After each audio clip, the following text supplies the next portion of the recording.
எம்ஜிஆருடைய இந்த ஈகை குணத்தை காப்பி அடிச்சவங்கன்னு யாராவது இருக்காங்களா மேடம்? அப்படி இன்னைக்கு ஃபர்ஸ்ட் இந்த மார்னிங் ஃபுட்டு கொடுக்குறாங்கல்ல, அன்னைக்கு அப்பனுக்கு சாராயம் பிள்ளைக்கு சத்துணவுன்னு சொன்னாரு கலைஞர். ஆனா இன்னைக்கு ஸ்டாலின் வந்து இல்ல இந்த திட்டம் நல்ல திட்டம், இது மக்கள் மனதை கவரக்கூடிய திட்டம். ஏன்னா காலையில பிள்ளைய சாப்பிட மாட்டேனுது, காலையில சாப்பிடாம தான் ஓடுது எல்லாம். சரி காலையில நம்ம எதாத்தையாவது ஸ்கூலுக்குன்னு வந்துட்டா ஒரு அரை மணி நேரம் ஓபி அடிக்கலாம்னாது போய் உட்காந்து சாப்பிடும். ஆமா, இந்த கிளாஸ் ரூம்ல இருக்கிறதுக்கு பதிலாக போய் சாப்பிட்டு வந்துடுவோம் அப்படின்னு. காலையில் நல்லா பசிக்கும். அந்த 8 மணிக்கு கிளம்பும் போது பசிக்காது, 10 மணி கிளாஸ் ஆரம்பிச்ச உடனே இங்கே வயிறு கபகபன்னு ஆரம்பிச்சிடும். அப்போ காலையில் வந்து சாப்பாடு போட்டுட்டா பிள்ளை தெம்பா உட்காந்து படிக்கும். அப்புறம் மத்தியானம் சத்துணவு இருக்கவே இருக்கு, சாயந்தரம் நீ வீட்டில் போய் சாப்பிட்டுக்கோ.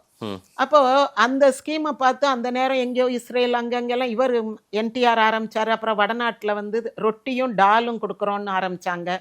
அதாவது சத்துணவு திட்டத்தை. ஆமா, சத்துணவு திட்டத்தை அப்படியே மற்ற ஸ்டேட்ஸ்ல காப்பி அடிச்சாங்க. இப்ப என்னடான்னா மதிய உணவு மாதிரியே காலை உணவு கொண்டு வந்துட்டாங்க. ஆமா ஆமா. அப்ப அன்னைக்கு வந்து அது விமர்சனத்திற்கு உள்ளாக்கப்பட்டது. சோவெல்லாம் அதை ரொம்ப கேலி பண்ணாரு. ஆனா முதல் தேர்தலில் எம்ஜிஆர் ஜெயிச்ச உடனே கலைஞர் சொல்றாரு, நம்ம வந்து சத்துணவை பத்தி பேசக்கூடாது, பேசுனது தப்பு, மக்கள் வந்து சத்துணவுக்கு ஆதரவா இருக்காங்கன்னு அவங்க படிச்சுக்கிறாங்க.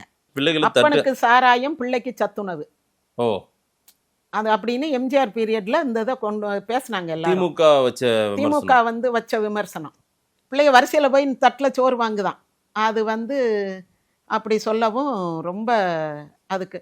ஆனால் மக்கள் வந்து அந்த சமயம் தோக்கடிச்சிட்டாங்க. அந்த சமயம் இல்லை, எம்ஜிஆர் இருந்த வரைக்கும் தோக்கடிச்சாங்க. அப்போ அவர் ஃபர்ஸ்ட் டைம் என்ன சொல்றாரு, நம்ம வந்து சத்துணவை பற்றி இனி பேசக்கூடாது, அது மக்களுடைய ஆதரவு பெற்ற திட்டமாக இருக்குது, இதை நம்ம பேசணும்னா நம்ம மேலே கோபம் வரும். இப்போ கரெக்டாக ஸ்டாலின் அதை புரிஞ்சுக்கிட்டு காலை சாப்பாடை கொடுக்க ஆரம்பிச்சிட்டாரு. சரியா? இப்ப தாய்மார்களுக்கு வந்து இப்ப காசு இல்லாம இல்ல, சோறு இல்லாம இல்ல, வீட்டுல எல்லாம் இருக்கும், பிள்ளைகளை உட்கார வச்சு காலையில சாப்பிட வைக்க முடியாது. இப்ப பெரிய ஸ்கூல்ஸ்ல எல்லாம் பாருங்க, மார்னிங் ஃபுட்டு, ஸ்நாக்ஸ், மத்தியானம் லஞ்ச் எல்லாமே ஸ்கூல்ஸ்ல கொடுத்துட்றாங்க. சரி, ஃபீஸ் வாங்கிக்கிறாங்க. 1 லட்ச ரூபா ஃபீஸ் கொடுத்துட்டோம்னா காலையில நம்ம 7 மணிக்கு பிள்ளைய குளிக்க வச்சு அந்த வண்டியில தூக்கி போட்டோம்னா போதும். அது அங்க போன உடனே காலையில பிரேக்ஃபாஸ்ட் கொடுத்துருவாங்க, 11 மணிக்கு ஸ்நாக்ஸ் கொடுத்துருவாங்க, மத்தியானம் லஞ்ச் கொடுத்துருவாங்க, 3 மணிக்கு ஸ்நாக்ஸ் கொடுத்துருவாங்க, 4 மணிக்கு பிள்ளைய வண்டியில் போட்டு அனுப்பி விட்டுருவாங்க. அவங்களே 3 நேரமும் சாப்பாடெல்லாம் கொடுக்குறாங்க ஸ்நாக்ஸோட. இப்போ கவர்மெண்ட் ஸ்கூலில், கவர்மெண்ட் எய்டட் ஸ்கூல்ஸில் அது கிடையாது. அப்போ காலையில் வந்த உடனே சாப்பாடை கொடுத்தோம்னா பிள்ளைய அந்த பிரேக்ஃபாஸ்ட் மிஸ் பண்ணக்கூடாதுல்ல, அது நிறைய நோய்களுக்கு வழிவகுக்குது. அப்போ இன்னைக்கு இந்த ஸ்டாலின் கொண்டு வந்திருக்கிற திட்டம் வந்து எம்ஜிஆருடைய திட்டத்தினுடைய தொடர்ச்சி.